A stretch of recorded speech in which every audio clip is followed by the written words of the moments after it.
It may be the geekiest thing about your garden. Some of us carefully pick and choose the tomatoes, the type of tomatoes that we like to grow and ultimately eat every year out from the dirt. While it can be a bit of a hobby, an obsession, some might even call it a sport, today we just want to know some basics. What will work for what we need?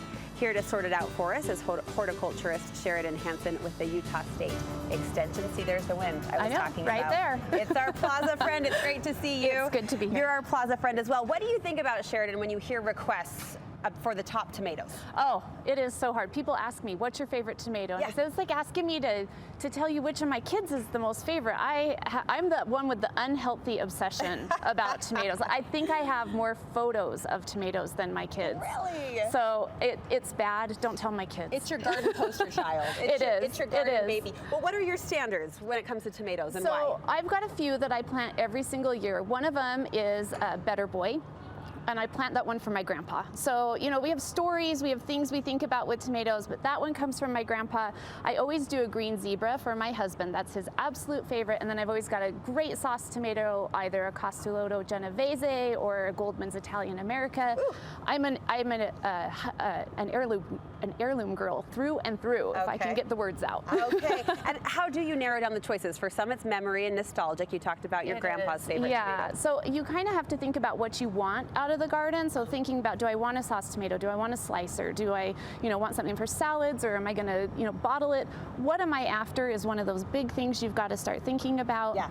And that will help you select what you want for the garden and narrow down those choices for you. So it's start with the end in mind and work backward. Let me quiz you. Can I quiz you and put you on the spot? All right, best tomato in these common categories. Best tomato for salads, in your opinion? Oh gosh, that green zebra is fabulous. Yeah. Green and yellow and just zingy and a great size for salad. What about like a BLT, like a bacon lettuce combination? So something like a beefsteak or a German pink giant would be wonderful. You want that big meaty tomato for that. These are varieties I haven't even heard of. There's so many. I'm not a huge gardener. Snacking, if I want a snacking tomato? So something like a Sun Gold, we're thinking cherry tomatoes, something you can just grab and eat on the fly. Sauce, you mentioned that you have one you love for sauce. So Castellotto Genovese, Goldman's Italian American, I love those much more than some of the Roma types. They lend themselves really nicely to sauce, and they don't have some of the problems with blossom end rot, which is a disease we sometimes see in tomatoes. And they permit you to sound very smart and fancy. They do. When you say the name.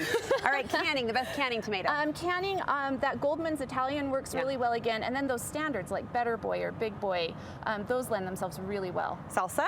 Salsa, oh gosh, a pineapple tomato is one that it's orange and it's got red streaking in the middle and can have some yellow, and it's just so good and is a bright, different flavor for salsa. And if you're taking it a step beyond and going for the sun-dried taste, what do you recommend? So there's one that is key for that, and that's Principe Borghese. Ooh. So we can sound good again. Yes, we can sound fancy.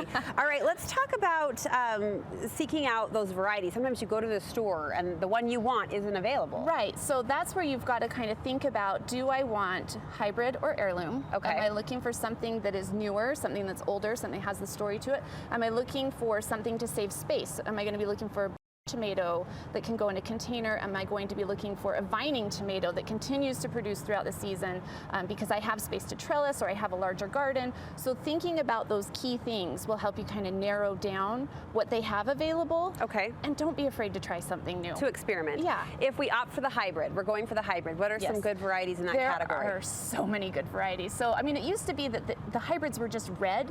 Now they've kind of gotten on this bandwagon. They're competing with the heirloom. So they're trying to make things different shapes and different colors, but I mean, there's always good ones. So Super Sauce, Steakhouse, Big Boy, Better Boy.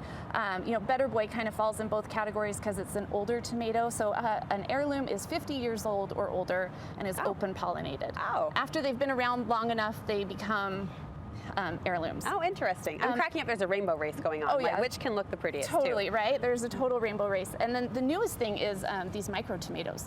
So these are tiny. They go in a container. Yeah. They stay, maybe about 1 foot to 1.5 foot tall, but they're prolific. So they're producing a ton of tomatoes on this little tiny stalk. So if you don't have space, thinking about something like that, and that kind of falls into that hybrid category. Okay, and knowing you're an heirloom girl, a self-professed and confessed heirloom girl, here's the most terrible question I could ask. What are your favorite heirloom Oh varieties? my gosh, there's so many. And the thing that speaks to me is the story. I love the stories behind them, how they got there. There's one called Mortgage Lifter that a man paid off his mortgage by selling this tomato. Mortgage Lifter? Yes, and well, it's how red. You gotta buy the Mortgage Lifter. I know, right? Yeah. You have to, because you know the story now. But Goldman's Italian American, I've talked about that one a lot. That's a great paste or slicer. You can use it for both pineapple, German pink, that green zebra again, and I love the Cherokee purples, the Berkeley tie-dyes. There's so many. Okay, but where are you buying these? All of these unusual varieties, yeah. the German pink.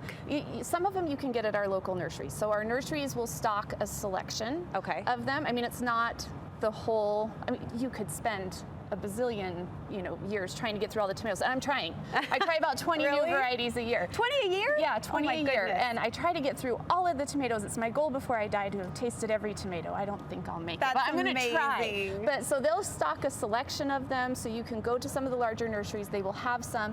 I tell people, pick one that you know and that you love. So you have that, and then try one that's new.